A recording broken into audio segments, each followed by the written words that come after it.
Hi friends, स्वागत है आप सबका मेरे यूट्यूब चैनल में। मैं एडवोकेट पवन चौहान हर बार आपके लिए एक छोटी छोटी कहानी लेकर आता हूँ और आज फिर एक बार नई मजेदार कहानी लेकर आया हूँ दोस्तों।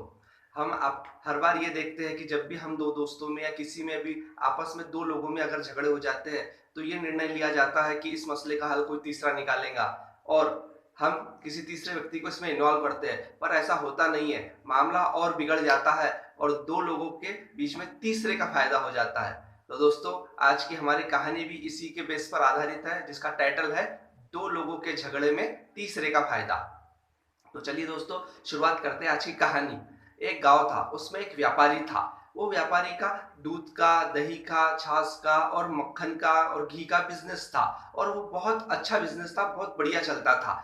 उस व्यापारी के घर में दो बिल्लियां थी। एक समय की बात है कि व्यापारी को शादी का कहीं से निमंत्रण आया और वो पूरे परिवार के साथ शादी में चले गया और घर में दोनों बिल्लियां ही रह गई।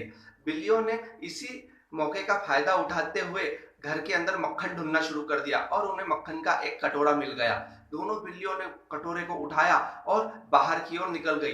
घर के बाहर पीछे की तरफ उसका एक खेत था जहां बहुत बड़ा झाड़ था। वो झाड़ के पीछे जाकर छुप गई। बाद में जब मक्खन खाने की बारी आई तो बिल्लियों में आपस में झगड़े हो गए कि भाई इसका बंटवारा मैं करूंगी, दूसरी बिल्ली ने कहा मैं करूंगी।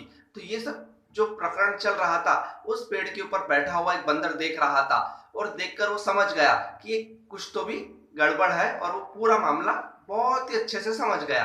और बंदर बहुत होशियार था। बंदर पेड़ से नीचे उतरा और उसने कहा कि मेरी प्यारी बहनों, आप आपस में क्यों झगड़ा कर रही हो? तो उन्होंने कहा कि हम इसके बंटवारे के लिए झगड़ा कर रही है। तो बंदर ने कहा चिंता की कोई बात नहीं, मैं तुम्हारा भाई इस मसले को आराम से हल कर दूंगा, बस तुम एक तराजू लेकर आओ। तो बोले मैं आधा आधा बांट दूंगा। बिल्लियों ने कहा ये भी ठीक है, बंदर बड़े प्यार से बोल रहा है तो हमारी मदद जरूर करेगा। तो बिल्लियां गई और तराजू लेकर आ गई।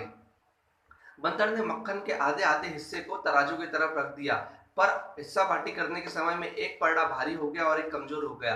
तो उस पलड़े को बराबर मिलाने के लिए जो पलड़ा भारी था, बंदर ने उस तरफ का थोड़ा मक्खन लिया और खा लिया। बिल्लियां उसकी तरफ देखने लगी।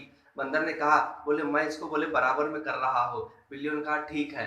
तो जैसी और बंदर बहुत चालाक था, वो इधर से थोड़ा खा लेता था तो इधर का पलड़ा भारी हो जाता था, बाद में फिर इधर का खाता तो इधर का पलड़ा भारी हो जाता था और ये क्रिया काफी देर तक चलती रही और अंत में छोटा छोटा हिस्सा दोनों पलड़े की तरफ आ गया और बिल्लियां उन दोनों छोटे हिस्से को देखने लगी। और आखिर में बंदर ने कहा, बंदर बहुत होशियार था, देखो मैंने तुम दोनों के लिए कितनी मेहनत की, अब ये जो बचा हुआ हिस्सा है ये बोले मेरा मुआवजा है, ये मेरे मेहनताना है, ये मेरी मेहनत का हिस्सा है, अब ये मैं उठाकर खा लूंगा। और बचा हुआ हिस्सा भी उस बंदर ने खा लिया और मुंह को हाथ पोंछकर सीधा पेड़ पर चढ़ गया।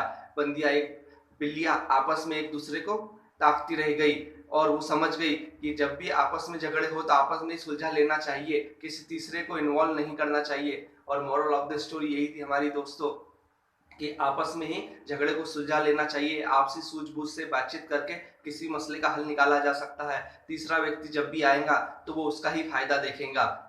ऐसा इस कहानी का तात्पर्य था दोस्तों, जो मैंने आपको मोरल ऑफ द स्टोरी में समझा दिया। तो मिलते हैं नेक्स्ट वीडियो में। जय हिंद, जय भारत। आपको मेरा वीडियो अच्छा लगे तो लाइक करें, शेयर करें, सब्सक्राइब करें और सब्सक्राइब नहीं किया दोस्तों तो फिर क्या किया। धन्यवाद।